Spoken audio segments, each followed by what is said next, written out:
오늘 우리에게 주신 하나님의 말씀은 빌레몬서 1장 4절에서 14절까지 말씀 보도록 하겠습니다.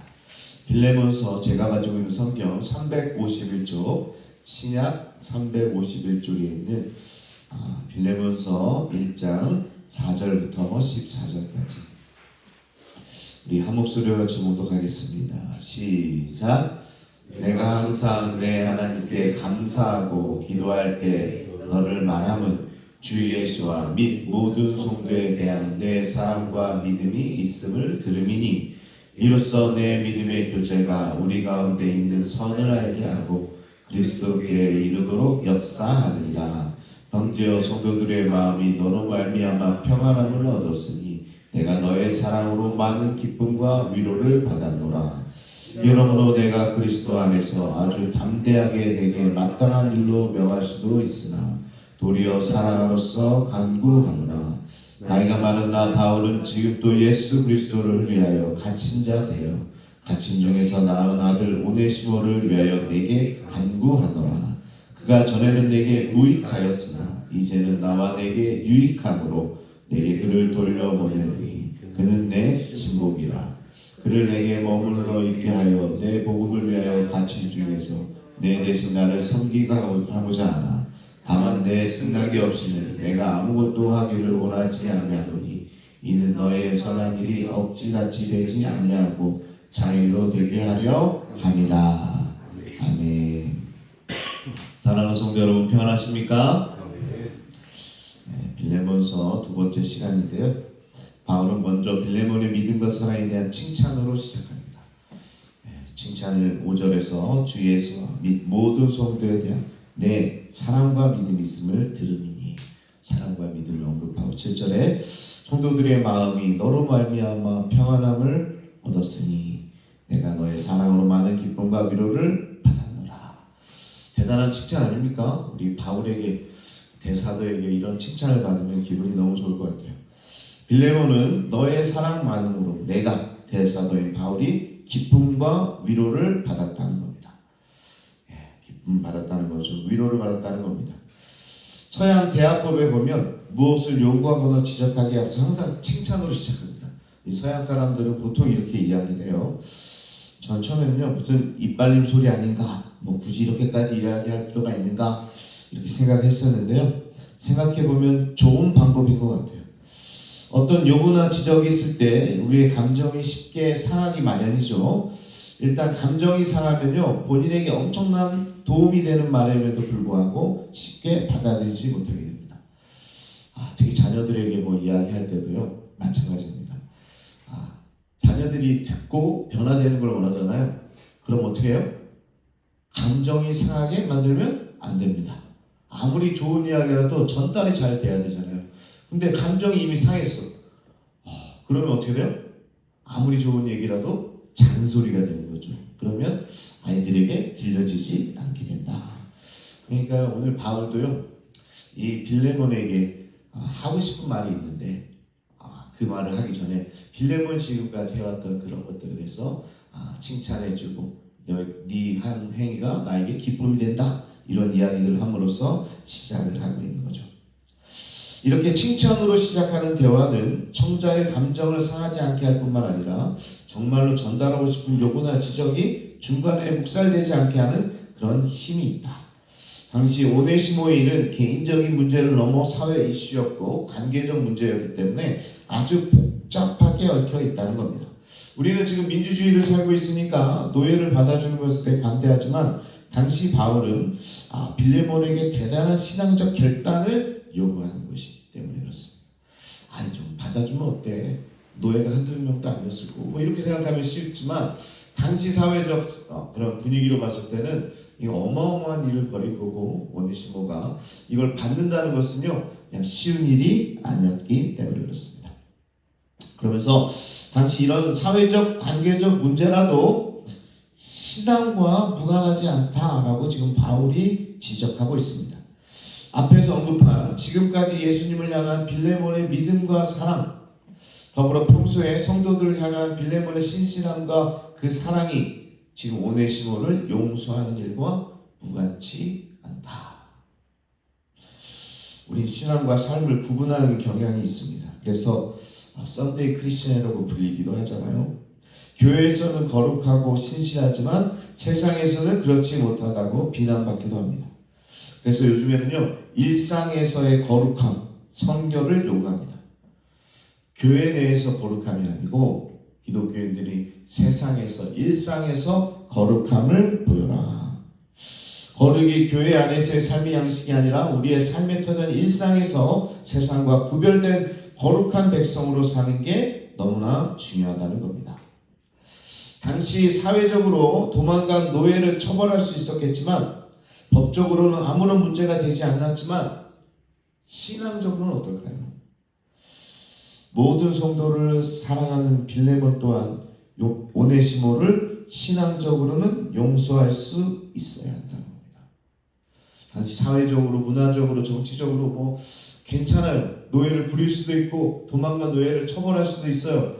그런데 신앙적으로 따져봐라. 너가 믿음과 사랑이 있다고 했다면 어떻게 대해야 되는지. 바울은 8절에 내가 그리스도 안에서 아주 담대하게 내게 마땅한 일로 명할 수도 있으나 신앙적으로 살려면 받아줘라. 이게 마땅한 일이다. 이렇게 말할 수 있지만, 그렇게 빌레몬에게 강력하게 명령할 수 있지만 바울 자신도 사랑으로 빌레몬에게 부탁하는 겁니다. 연년 10절에 예수 그리스도를 위하여 갇힌 중에서 낳은 아들 오네시모를 위하여 내게 간구한다. 이렇게 지금 이야기합니다.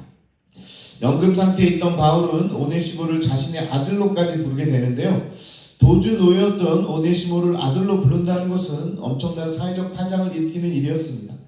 로마 시대 도주 노예는 다시 잡혀왔을 때 잔혹한 형벌을 받게 되어 있고요. 도주 노예를 숨겨둔 사람 역시 상당한 처벌을 감수해야만 했습니다. 그게 당시 노예에 대한 사회적 합의였습니다. 노예들이 도망갈 거 아니에요. 그러니까 도망간 노예를 잡아오면 엄청난 처벌을 해야 다른 노예가 안 도망갈 거 아닙니까?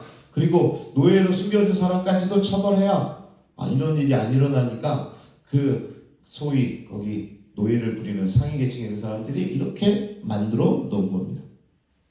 자, 그렇다면 이 받아준 바울도 이제 문제가 생기게 되는 거죠. 오늘 법을 보면 이런 상황에서 바울은 이 오네시모를 아들로, 그리고 이 12절에 신복이라고 부릅니다.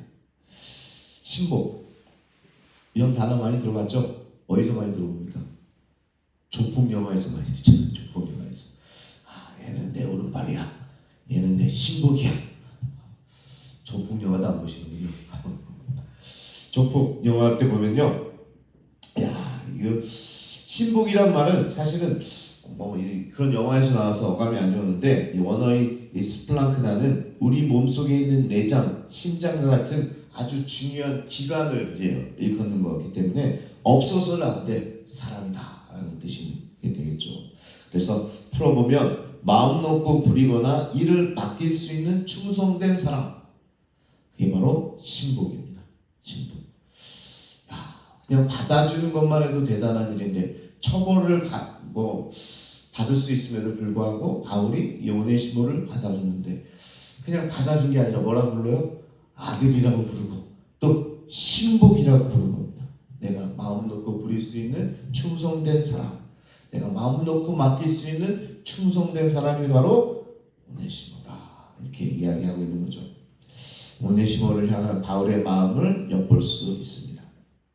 그런데요, 중요한 점은 이렇게나 바울에게 유익한 사람 이 오네시모가 자신에게뿐만 아니라 그로 인해서 마음이 상했을 빌레몬에게도 유익할 것이다.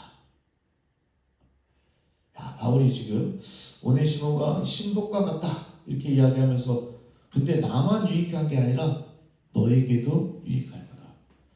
여러분 이해되십니까? 도망을 안 가야 유익하죠. 노예가 자기가 부려먹었을 때 부려져야 유익한 거 아닙니까? 근데 이 노예가 도망갔는데 어떻게 유익합니까? 한번 무슨 얘기나 좀 더 들어보겠습니다. 11절에 그가 전에는 내게 무익하였으나 이제는 나와 내게 유익함으로. 자, 바울이 이렇게 이야기하고 있는데요. 오네시모라는 이름의 뜻이 뭔지 아십니까? 유익합니다. 유익한 사람. 오네시모라는 말이요. 어떻게 보면 지금 바울이 언어 유의를 쓰고 있는데요. 오네시모 이름의 뜻대로 단지 바울에게만 아니라 빌레몬에게도 유익이 된다. 그럼 어떻게 빌레몬에게 유익이 될까? 표면적으로는 오네시모가 자신 대신에 바울을 돌보니 빌레몬에게도 유익하다. 이렇게 해석할 수 있을까요? 원래 빌레몬이 바울을 돌보고 있는데 오네시모가 대신 와서 돌보게 되니까 유익하다. 뭐 그렇게 될 수도 있겠네요. 하지만 그거보다 더 크게 보면 빌레몬 자신도 오네시모의 굴레에서 벗어날 수 있는 길이 이 용서이기 때문에 유익한 일이 된다. 자, 두 가지를 얘기하고 있어요. 원래 이 빌레몬이 바울을 잘 섬기고 잘 도와주고 있는데 이 오네시모가 대신 그 일을 하게 되면 일을 덜어줄 거니까 유익하게 되겠죠. 뭐 그렇게 되겠죠. 두 번째, 첫 번째는 그냥 단순하게 이해가 돼. 두 번째, 이 도망간 노예 이 일로 막 걱정 의심이 있었겠죠. 또 여러 가지 분노가 있었겠죠. 근데 그 굴레에서 용서함으로 그 굴레에서 벗어나게 되니까 너에게 유익하다. 바울이 그렇게 지금 이야기하는 겁니다. 여러분 이런 말이 있습니다. 용서는 나를 위해서 하라. 나를 힘들게 하는 그 사람 때문에 용서하는 게 아니라 나를 위해서 하라. 혹시 여러분 주변에 나를 힘들게 하는 사람 있습니까? 한번 떠올려 보세요. 지금 맨날 나를 구박해, 나를 어렵게 해, 나를 막 힘들게 해. 그 사람 보면 기분이 막 나빠. 근데 용서해라. 용서가 너에게 유익이 된다. 왜요? 그 사람 때문에 하라고 했어요? 아니면 나 때문에, 자기 때문에. 아니 제가 지금 피해자라고요. 나 그때 그 사람 때문에 너무 힘들다고요. 근데 그 굴레에서 벗어나는 길은 그를 용서하는 길이다. 자, 그렇게 지금 바울이 이야기하는 겁니다. 그 사람 때문이 아니라 야 빌레몬아, 너의 인생을 생각해서 오네시모를 용서해. 그게 유익해. 그게 유익한 길이야. 전에는 무익하였으나 이제는 유익하다. 그만큼 용서는 내가 뭔가를 손해보는 것이 아니라 오히려 나의 삶을 유익하게 만든다는 겁니다. 마음 한켠에 짐으로 있던 자를 흘려보냄으로써 용서함으로써 내게 내적 유익이 찾아온다. 바울이요 정말 대단한 생각을 하고 있지 않습니까? 너에게 유익할 거야. 그 굴레에서 벗어나. 그러면서 너의 신앙과 믿음을 지키는 길은 오히려 용서하는 길이야. 그래서 너에게 유익이 될 거다. 자, 마지막으로 14절에 바울은 이 모든 게 지금까지 한 모든 이야기가 강요가 아니라 너의 자발적인 일이 되기를 원한다. 이 말이 되게 멋있네요. 다만 내 승낙이 없이는 내가 아무것도 하기를 원하지 아니하노니. 지금 사실은 빌레몬이 바울을 섬기는 입장이잖아요. 근데 바울 선생님이 이렇게 지금 이야기하는 겁니다. 내 승낙 없이는 내가 아무것도 하기를 원하지 아니하노니 이는 너의 선한 일이 억지같이 되지 아니하고 자의로 되게 하려 함이라. 저는요 우리 교회에 직분자들이 오늘 직분도 세워주고 그랬는데요. 그럴 수도 있어요. 내가 이번에 직분을 세웠으니까, 이번에 집사가 됐으니까, 권사가 됐으니까, 이런 일을 하십시오. 이렇게 이야기할 수도 있죠. 근데 같은 마음입니다. 억지로 하는 게 아니라 자유로, 자발적으로 내가 그렇게 직분을 받았으니 내가 그렇게 헌신된 자가 되길 원합니다. 그런 마음을 가졌으면 좋겠다. 이런 마음으로 그렇게 강요하고 그러진 않습니다. 그런데 결국 그 자발적인 일이 되어야 된다라는 겁니다. 여러분 선한 일이 정말로 선한 일이 되기 위해서는요.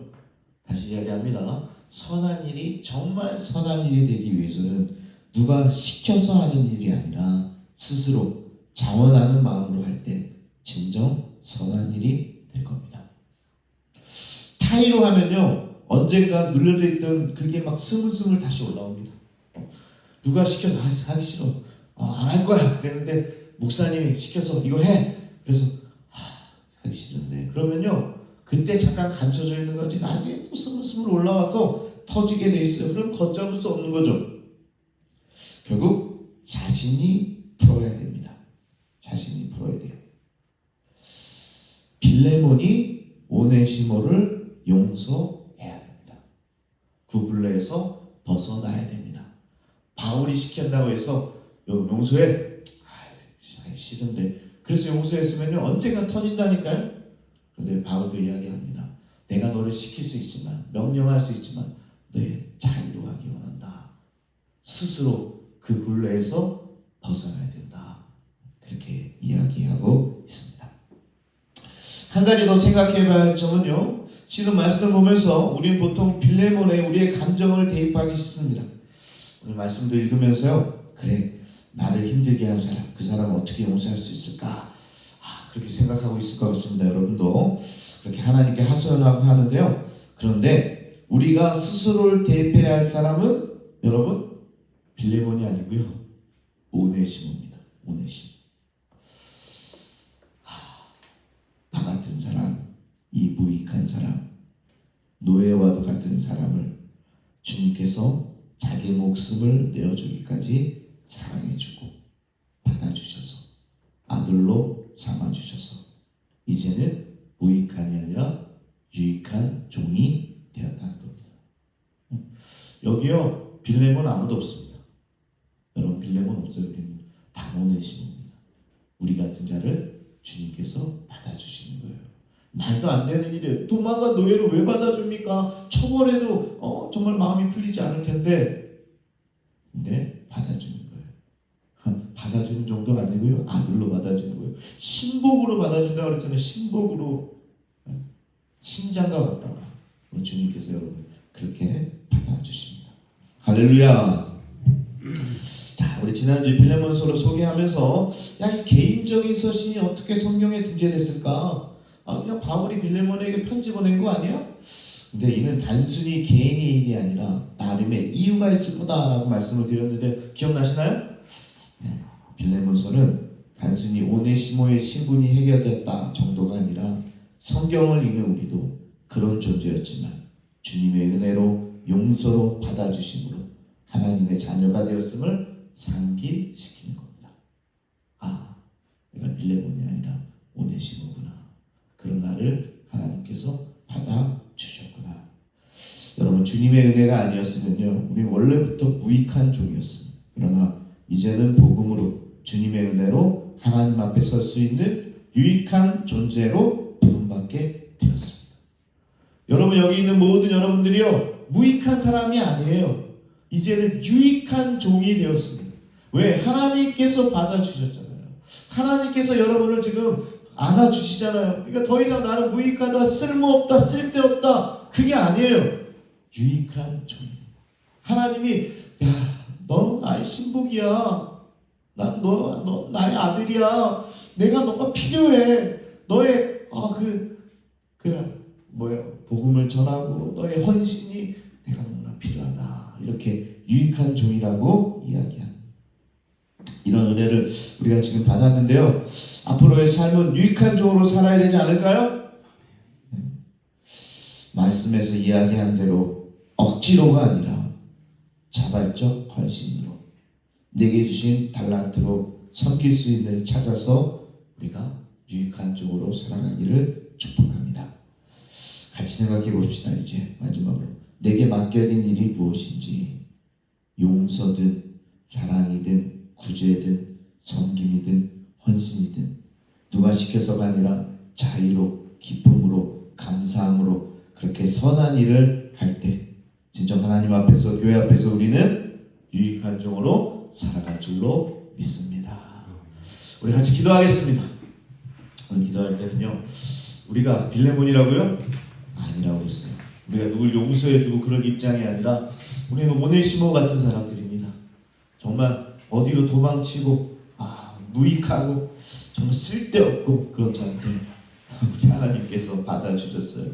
아들로 받아주셨어요. 아들 신복으로 받아주셨어요. 그래서 이제 더 이상 무익한 종이 아니라 유익하다. 하나님께서 우리를 유익하다고 이야기하고 있어요. 너는 참 필요해. 내 사역에 너가 정말 필요해. 그렇게 말씀하고 있습니다. 그렇게 은혜 받은 자예요. 그래서 우리는요, 누가 시켜서가 아니라 자발적으로 주의 일을 감당하는 거예요. 자발적으로 주의 일을 정말 내가 기쁨으로 감사함으로 감당하는 거예요. 그게 선도요, 그게 직분을 받은 사람들의 일이라는 겁니다. 오늘도 주의 은혜를 생각하고요, 나 같은 자를 용서해 주시고 받아주시고 사랑해 주신 그 은혜를 생각하면서 이제 나도 유익한 종으로서 주님의 일을 감당하며 용서해 주고 사랑해 주고 감싸 주고 안아주고 주님이 원하시는 길에 내가 그렇게 함께함으로 그런 종이 되어서 오늘 살아가겠노라. 이렇게 결단하는 자들마다 우리 주여 한번 부르시고 우리 통성으로 함께 기도하겠습니다. 주여